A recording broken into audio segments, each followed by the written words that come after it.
বর্তমান বিএনপি সরকার তারা যেভাবে দেশ পরিচালনা করছে, এটা আমরা দেখতে পাচ্ছি যে শেখ হাসিনা যেখানে শেষ করে গিয়েছে তার ফ্যাসিবাদের ইনিংস, সেখান থেকেই মনে হচ্ছে যে এই সরকার সেটাকে শুরু করেছে। যেখানে ফ্যাসিবাদের খেলা শেষ হওয়ার কথা ছিল, সেখান থেকে ফ্যাসিবাদের খেলাকে সেখান থেকেই চালু করা হয়েছে। এবং এই খেলাকে বন্ধ করার জন্য যে ধরনের মৌলিক সংস্কারগুলো প্রয়োজন, যেসব আইনগুলোর মাধ্যমে আসলে সেই খেলাটা বন্ধ হবে, ফ্যাসিবাদ কায়েম করা বন্ধ হবে, সেই সকল আইনগুলোকেই কিন্তু তারা বাতিল করে দিয়েছে। অর্থাৎ এই ক্ষমতা কাঠামো, শেখ হাসিনা যে ক্ষমতা কাঠামো রেখে গিয়েছে, সেই ক্ষমতা কাঠামোর মধ্যে একটা প্রধানমন্ত্রীর ক্ষমতা কমে এই ধরনের কোন আইন কিন্তু তারা পাশ করেনি। দেখবেন যে সামনে কিন্তু এই ধরনের কোন আইন পাশ করবে না। শেখ হাসিনার আমলে অনেকে বলতো যে পহেলা বৈশাখ মানে বঙ্গবন্ধু, কিন্তু এবার আসলে পহেলা বৈশাখ মানে বলছে হযরত তারেক রহমান। তো এটা তো অবশ্যই পরিবর্তন তো হয়েছে, কিন্তু গত বছরে যে পহেলা বৈশাখ সেটি ছিল একটু ভিন্ন মাত্রায়। জনগণের একটি স্বতঃস্ফূর্ত অংশগ্রহণ আমরা দেখতে পেয়েছি, এবং জনগণ যে এই যে দীর্ঘদিন তাদের একটি ফ্যাসিবাদের জাতাকলে অধিকারহীন একটি জীবনযাপন তাদেরকে করতে হয়েছে, এবং সেখান থেকে মুক্ত হওয়ার পর জনগণের যে একটা অভিপ্রায় এবং তাদের যে একটা উচ্ছ্বাস, সেটি কিন্তু আমরা গত বছর দেখতে পেয়েছি। কিন্তু এই বছর আমরা আসলে সেটি তুলনামূলকভাবে দেখতে পাইনি বললেই চলে। তবে এবছরও বাংলাদেশের মানুষ, আমরা বাংলাদেশিরা, আমরা অত্যন্ত আনন্দ উৎসাহের সাথে এবার বৈশাখকে বরণ করে নিয়েছি, এবং আমরা চাই যে বাংলাদেশি হিসেবে আমাদের যে অনেক কিছু করার আছে, সেই বিষয়গুলো যেন বাংলাদেশের মানুষের কাছে আমরা ফুটিয়ে তুলতে পারি। আমাদের এই ভূখণ্ডের যে ইতিহাস ঐতিহ্য, এই ইতিহাস ঐতিহ্য শুধুমাত্র আমরা পাঠ্যপুস্তকে রাখতে চাই না, এটিকে আমরা দেশব্যাপী এবং দেশ ছাড়িয়ে বহির্বিশ্বে আমরা ছড়িয়ে দিতে চাই। আজকের পহেলা বৈশাখে এটি থাকবে আমাদের প্রত্যাশা। আমরা আমাদের জায়গা থেকে আমাদের জাতীয় নাগরিক পার্টি এনসিপির সংস্কৃতি সেলের উদ্যোগে এটি ক্ষুদ্র মাত্রায় করার আমরা চেষ্টা করছি। তবে আমরা চাই যে বাংলাদেশের যে ইতিহাস এবং কালচার, এই কালচারটাকে তো আমাদের ধরে রাখতে হবে। এটাই কিন্তু আমাদের মূল শক্তির জায়গা, এবং আমাদের শক্তির জায়গাগুলোতে আমরা যদি ফোকাস না করি, তাহলে কিন্তু এই কালচারাল যে ফ্যাসিবাদ, সেই ফ্যাসিবাদের উপর ভর করে কিন্তু আবারও বাংলাদেশের মধ্যে একটা ফ্যাসিবাদ চলে আসার সম্ভাবনা আছে। সুতরাং এই যে সাংস্কৃতিক জায়গাতে কিন্তু বাংলাদেশের স্বাধীনতার পরে খুব একটা কাজ হয়নি। যারা কাজ করেছিল তারা ছিল আওয়ামী লীগ। তারা সংস্কৃতিকে ফ্যাসিবাদ তৈরি একটা হাতিয়ার হিসেবে ব্যবহার করেছিল। এই কারণে কিন্তু দেখবেন যে কালচারাল অঙ্গনে শেখ হাসিনা বা আওয়ামী লীগের আমলে আমরা যে পরিমাণ কাজ দেখতে পেয়েছি, তারা কালচারকে ব্যবহার করে তারা ফ্যাসিবাদ কায়েম করেছে। এবং তারা যখন চলে গিয়েছে, শেখ হাসিনা যখন চলে গেল 5ই আগস্টের সময়, 5ই আগস্টের পরে কিন্তু এই কালচারাল ফ্যাসিস্ট যারা আছে, তারা কিন্তু খুবই রাজনৈতিক অঙ্গনে বা বিভিন্ন কালচারাল যে ইভেন্ট গুলোতে খুবই একটা শক্তি অবস্থানে কিন্তু আমরা তাদেরকে দেখতে পেয়েছি। তো এই ধরনের অবস্থা যদি তারা থাকে, তাহলে কিন্তু আবারও এই কালচারের উপর বেস করে কিন্তু আবারও ফ্যাসিবাদ ফিরে আসার সম্ভাবনা আছে। সুতরাং আমাদের বাংলাদেশের বর্তমান সরকার, বাংলাদেশের সকল রাজনৈতিক দলের উচিত এই বাংলাদেশের যে সংস্কৃতি, সেগুলো নিয়ে কাজ করা। বাংলাদেশের সংস্কৃতিকে প্রত্যেকটি পাড়ায় মহল্লায় পৌঁছে দেয়। আমরা যেন সবাই বাংলাদেশকে যেন ধারণ করতে পারি। আমরা বাংলাদেশকে ধারণ করব বাংলাদেশের সংস্কৃতি দিয়ে, বাংলাদেশের কালচার দিয়ে। এটাকে যদি আমরা পরিপূর্ণভাবে ধারণ করতে না পারি, তাহলে কিন্তু আবারও এই বাংলাদেশের মধ্যে সংস্কৃতির উপর ভর করে আবারও ফ্যাসিবাদ ফিরে আসার একটা সম্ভাবনা থাকবে। ঠিক একই সাথে দেখবেন যে এই ভূখণ্ডের মধ্যে কিন্তু শুধুমাত্র আমরা কিন্তু 18 কোটি মানুষ, আমরা কিন্তু বাংলাদেশি। ঠিক একই সাথে কিন্তু ভারতের কিন্তু একটা অংশ তারা বাংলা ভাষায় কথা বলে, কিন্তু এই বাংলাদেশিদের বা বাংলা ভাষাভাষীদের কেন্দ্রবিন্দু কিন্তু ঢাকা এবং বাংলাদেশ। কিন্তু আমরা যদি এটাকে, আমাদের সংস্কৃতিকে যদি আমরা ধারণ করতে যদি না পারি, তাহলে কিন্তু এই সেন্টার কিন্তু পরিবর্তন হওয়ার সম্ভাবনা থেকে যায়।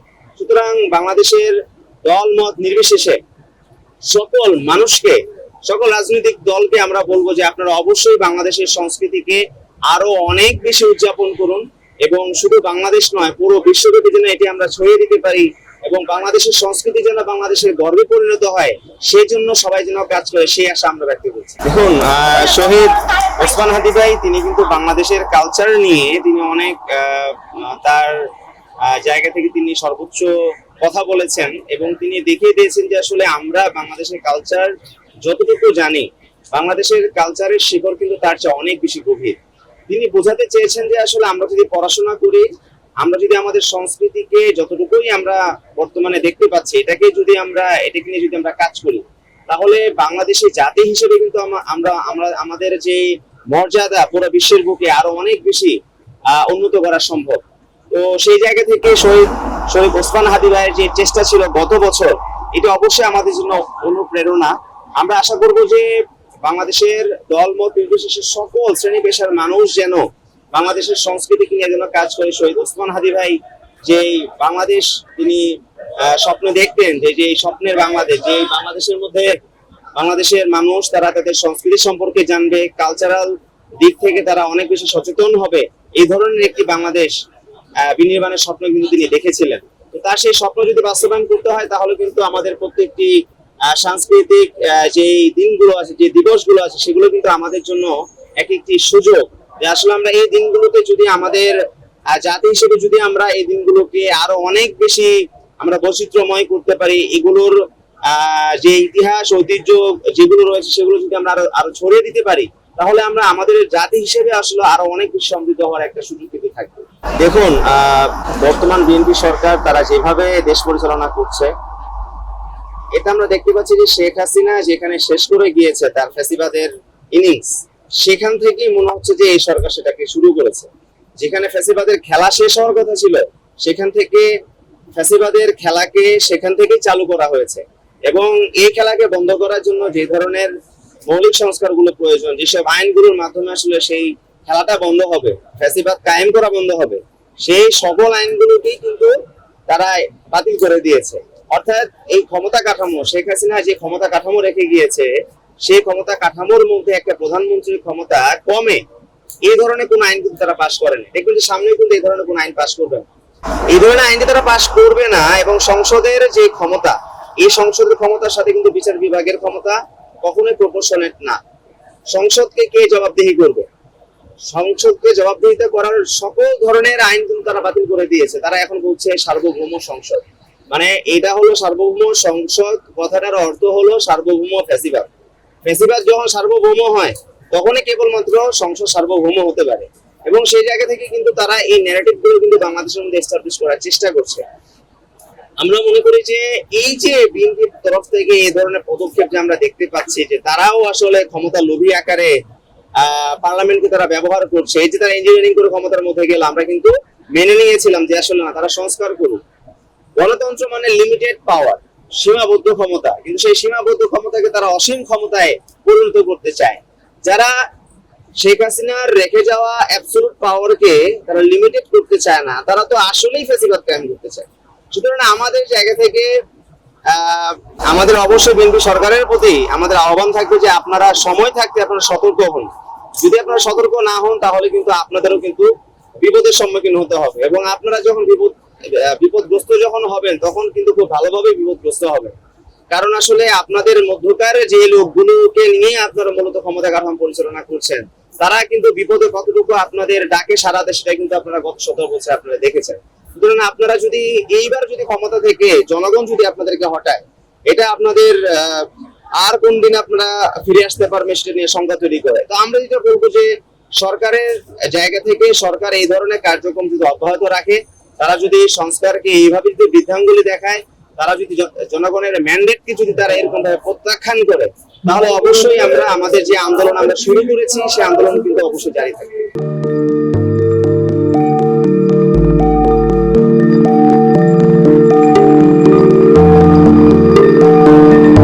পহেলা জানুয়ারি 2026 ইউটিউব জার্নালিজমের অগ্রদূত changeTV.press সংগ্রাম মুখর 7 বছর পেরিয়ে পা রাখলো গৌরবান্বিত 8 বছরে। এই আনন্দ প্রহরে সবাইকে নিরন্তর শুভেচ্ছা।